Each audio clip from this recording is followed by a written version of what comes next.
Good morning. I am Ranjan Prasad, Presidential School Patna. Welcome to our video classes. In these video classes, we will discuss the chapter Development of Class 10. Our topic is Human Development Index. आज हम लोग इस class में human development index के बारे में पढ़ने जा रहे हैं कि ह्यूमन डेवलपमेंट इंडेक्स क्या होता है। तो it is a composite index. Human development index is a composite index which is prepared by, जिसको बनाते हैं कौन है भाई? United Nation Development Programme. किसके द्वारा बनाया जाता है? यूएनडीपी के द्वारा बनाया जाता है।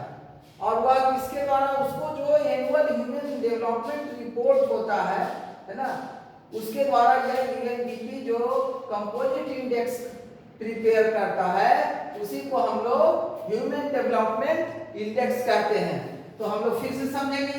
It is a composite index prepared by United Nations Development Programme UNDP through its annual human development report published every year. इसका जो ह्यूमन डेवलपमेंट रिपोर्ट प्रत्येक साल पब्लिश किया जाता है।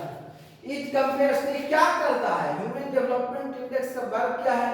तो इट कंपेयर्स, तुलना करता है कंट्रीज, देशों की तुलना करता है। किसके आधार पर करता है? Based on the educational levels of the people. तो it compares means human development index compares countries based on the educational levels of the people, their health status and per capita income। ठीक है, समझ में आया कि human development index तुलना करता है किस पर? देशों को। किसके आधार पर? उसका आधार कुछ होगा ना, तो आधार क्या है? On the educational level of the people, लोग कितने शिक्षित हैं, देयर हेल्थ, उनका स्वास्थ्य कैसा है, status and per capita income. Next point, countries of the world. संसार के जितने देश हैं उसको हम लोग वर्गीकरण करते हैं, कैटेगराइज करते हैं अकॉर्डिंग, इसके अनुसार into very high developed countries. किसके? आपको कोई देश बहुत ज्यादा डेवलप्ड है, हाईली डेवलप्ड कंट्रीज है ना, highly developed countries, high developed countries, एक हुआ वेरी हाई, एक हुआ हाई, एक हुआ minimum developed countries and last is low developed countries. मतलब हम लोग जिस संसार के जितने भी देश हैं उसको हम लोग चार भागों में उसको हम लोग क्लासिफाई किए। पहला हो गया वेरी हाई डेवलप्ड कंट्रीज, जैसे आपका आ जाएगा संयुक्त राज्य America. High developed countries, medium developed countries and low developed countries. Low developed countries में आपका अफ्रीकन कंट्रीज आता है। अब हमारा नेक्स्ट टॉपिक इज, हमारा नेक्स्ट टॉपिक है इसमें infant mortality rate. What do, question बनेगा, what do mean by infant mortality rate या डिफाइन इन्फेंट मोर्टेलिटी रेट। तो we will define it. Infant mortality rate is the number of children that die before the age of 1 year as a proportion of, उसका proportion कितना होगा? 1000 live birth in that particular year। फिर से मैं बोल रहा हूँ, infant mortality rate is the number of children that die before the age of 1 year। एक साल के पहले ही वे डाई कर जाते हैं। एज ए प्रोपोर्शन, किसके कितना में अनुपात लगाएंगे? As a proportion of 1000 live birth in that particular year. Okay, अब हम लोग थर्ड टॉपिक चलेंगे, वो है हमारा लिटरेसी रेट, लिटरेसी साक्षरता दर। तो लिटरेसी रेट क्या होता है भाई? तो literacy rate measures the proportion of the literate population in the 7 years and above age group। in the 7 years and above, कितने लोग लिटरेसी रेट के द्वारा हम लोग किसको मेजर करते हैं? मेजर करते हैं द प्रोपोर्शन अनुपात किसका, लिटरेट पॉपुलेशन का अनुपात को हम लोग मेजर करते हैं, और उसका कम से कम कितना होना चाहिए, 7 इयर्स या एबव एज ग्रुप, कम से कम 7 साल या उससे ज्यादा वाले एज ग्रुप को हम लोग कितना लिटरेट पॉपुलेशन है, उसका पॉपुलेशन जो बताता है ना, वही प्रोपोर्शन जो बताता है वही हमारा लिटरेसी रेट होगा। Our next topic is net attendance ratio। हम लोग को अब पढ़ना है net attendance ratio। Understand? So net attendance ratio is the total number of children of age group 6 to 10, 6 साल से 10 साल के बीच के जितने total number of children attending school, जो स्कूल जा रहे हैं, 6 साल कम से कम, मिनिमम 6 ईयर, मैक्सिमम 10 इयर्स। तो कह रहा है net attendance ratio is the total number of children of age group 6 to 10 attending school as a percentage of total number of children in the same age group में कितना बच्चा है जो school जा रहा है, उसको हम लोग कहेंगे net attendance ratio.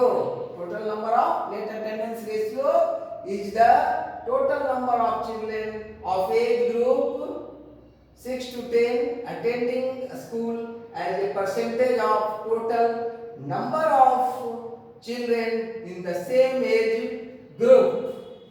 Understand? Our next topic is body mass index, BMI। अब हम लोग पढ़ेंगे बॉडी मास इंडेक्स के बारे में, BMI क्या होता है। तो one way to find out if adult people are undernourished मतलब जितना उसको पौष्टिक पदार्थ चाहिए, जितना पोषण चाहिए नहीं मिल रहा है, तो कैसे हम मालूम करेंगे कि one way to find out if adult means जिनका एज 18 ईयर्स से ज्यादा है, तो if adult people are undernourished, अगर वो undernourished is to calculate body mass index, तो उसको जानने के लिए हम लोग क्या कैलकुलेट करेंगे, बॉडी मास इंडेक्स को कैलकुलेट करेंगे, divide the weight of a person. तो उसमें क्या करते हैं, जो उस पर्सन का जो वजन है उसको डिवाइड करते हैं, किसके द्वारा, by the square of the height, जितना उसका वजन है उसको हम लोग डिवाइड किससे करेंगे, उसका जो हाइट का जो स्क्वायर होगा, अगर हाइट 5 फीट है तो 25 से डिवाइड करेंगे, वजन अगर 50 है मान लीजिए, और हाइट तो in metres, square of the height, लेकिन वो हाइट जो होना चाहिए मीटर में होना चाहिए, कितना मीटर है, डिवाइड करेंगे वजन को, कोई पर्सन के वजन को किसके द्वारा, हाइट से, हाइट का स्क्वायर से, लेकिन हाइट हम मीटर में लेंगे। अगर वह उसका जो डिवाइड करके आएगा, अगर वह लेस देन 18.5 होगा तो वह पर्सन क्या होगा, अंडरनरिश्ड होगा, है ना। और अगर बीएमआई बॉडी मास इंडेक्स जो है 25 से ज्यादा आएगा तो वह ओवरवेट हो जाएगा, वो भी overweight is also not good for our health. एक बार और हम समझा देते हैं बॉडी मास इंडेक्स। तो बॉडी मास इंडेक्स एक तरीका है जिसके द्वारा हम लोग मालूम करते हैं कि एडल्ट पीपल कुपोषण का तो शिकार नहीं है। तो कैसे मालूम करेंगे, तो इसके लिए हम लोग क्या करते हैं, कैलकुलेट करने के लिए बॉडी मास इंडेक्स कैलकुलेट करने के लिए हम लोग क्या करते हैं कि उस व्यक्ति का पहले हम लोग वजन मालूम करते हैं। जिस व्यक्ति का हमको बॉडी मास इंडेक्स मालूम करना है तो पहले हम लोग वजन मालूम करते हैं, और वजन के मालूम करने के बाद उसका हाइट मालूम करते हैं। हाइट किसमें मालूम करते हैं, हाइट मीटर में मालूम करते हैं। उसके बाद जो उसका वजन है उसको हम लोग हाइट का स्क्वायर से, जो हाइट है मान लिए जो भी हाइट उसका होगा मीटर में, तो उससे उसको हम डिवाइड करते हैं। Weight is divided by the height of the person and the height is measured in metre. Metre में हाइट को मेजर करने के बाद उसका स्क्वायर करेंगे और उस व्यक्ति का जो वजन है उससे उसको डिवाइड करेंगे। डिवाइड करने के बाद अगर हमारा 18.5 से लेस आता है बॉडी मास इंडेक्स, तो उसको हम मान के चलेंगे कि वो अंडर नरिश्ड है। और अगर बॉडी मास इंडेक्स 25 से ज्यादा आएगा तब हम समझेंगे कि वह ओवरवेट है, मतलब उसका जितना वजन होना चाहिए उससे ज्यादा उसका वजन है, which is not good for health. Okay students, thank you.